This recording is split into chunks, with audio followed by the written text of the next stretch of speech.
I've been smoking. Call me Big Smoke. I've been smoking. Call me Big Smoke.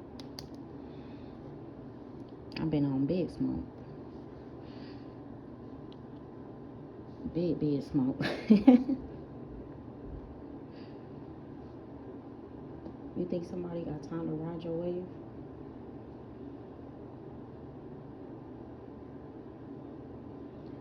If you wanna be somebody, if you wanna go somewhere, then you better wake up and pay attention.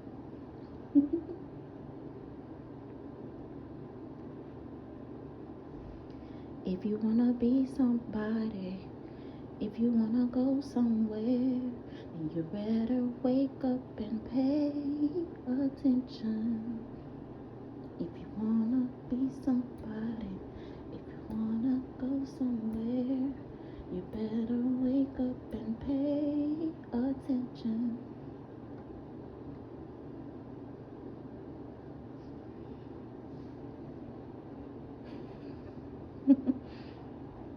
You think somebody got time to ride your wave? Give the opportunity to somebody and see if they feel like riding your wave.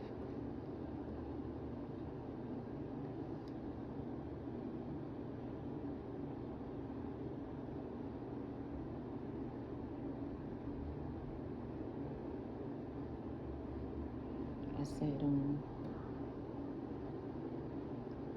he pulls me into his boat and I'm riding his wave, and then he has me walking the plank, sometimes throwing me overboard.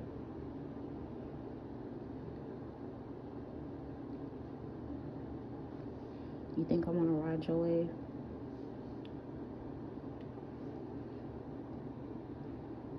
The way it switches up, the way it changes, the things you expose me to.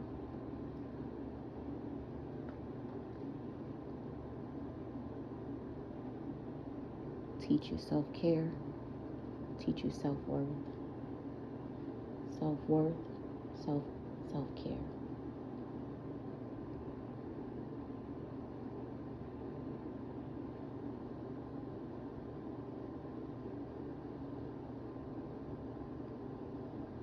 Because eventually you dim down, you hunker down and just hold on for dear life. Or you turn and face self, turn into self.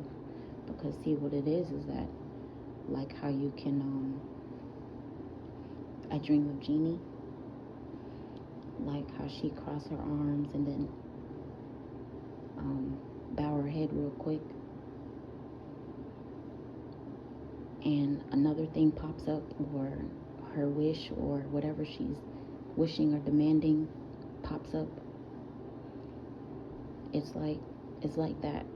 Once you see, like, okay, you're the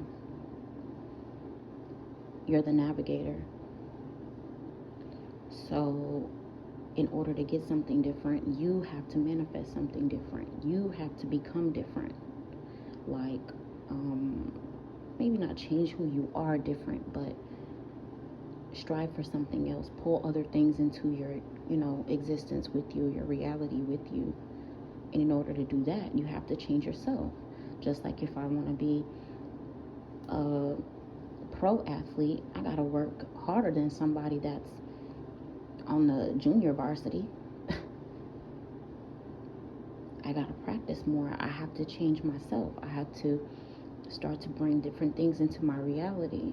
And it's going to demand more from me, or it's going to demand something different from me.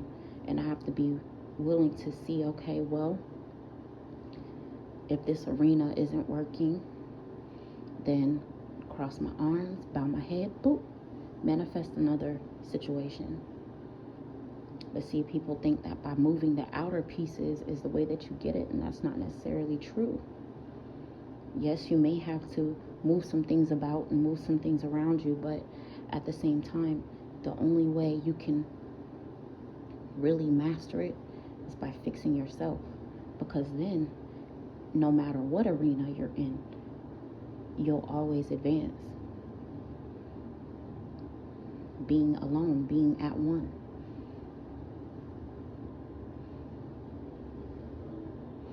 I forgot that show I was watching. What's that show I was watching? It's like Save the Cheerleader, Save the World. What is your world? Who is in your world? What does your world look like? In order to save the cheerleader, which I think is represents yourself, you got to save the world, which is the things that you're manifesting around you. What is your reality? What is your world? Can't be everybody's world. Your world can't fit into everybody's damn world. Your world can't look like everybody's damn world. Why would you want that anyway? I mean, I'm gung-ho on being an individual, so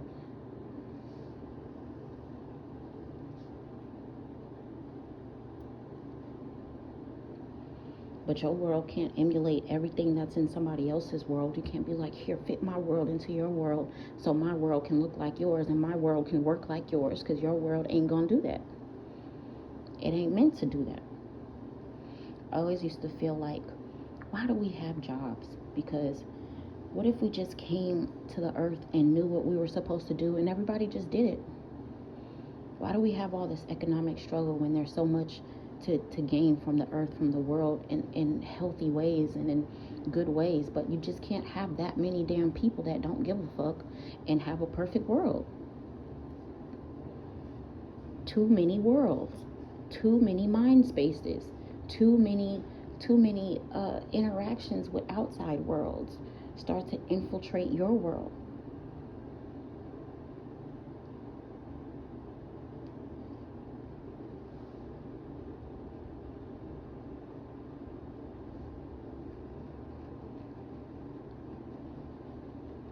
If I take beauty and I see it as nature and things around me, water and waves of flowing, blue and green, clear water, and just being, feeling the sun on my face and the wind flowing through my hair or flowing over my body, and, a mixture of good, warm, and nice, cool breeze. And, just like that to me takes me to another place.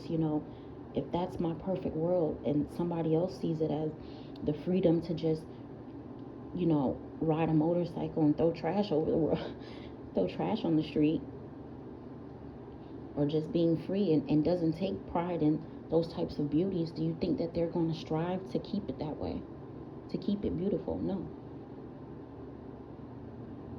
They don't value the same things. So you have a whole bunch of people in the same world with different values and value systems and value mindsets, and people who they value and people who they don't, things that they value and things that they don't. And your world starts to fuck up my world, then we got a problem.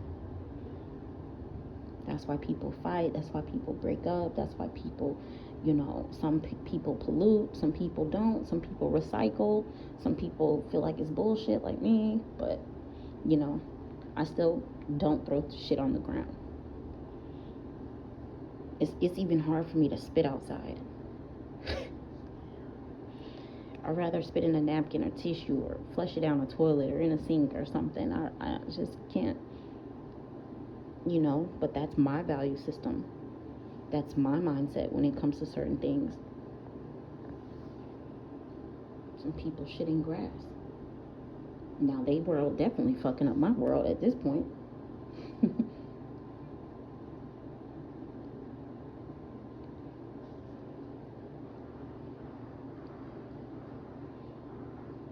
So I think where we mess up sometimes is by allowing other worlds to just infiltrate in a way where we lose sight of our own world. And then you can't poof genie that. You can't poof genie that. Why? Because your world is the same.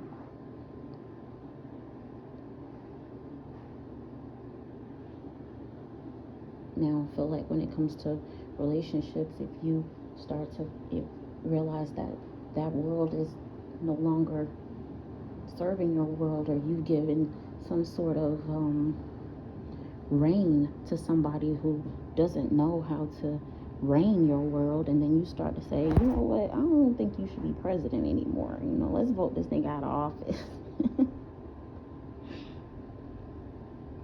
Well, once you find someone that's like, okay, our worlds don't have to be clashing, or I like the way you run your world, you like the way I run my world, and that's the perfect world.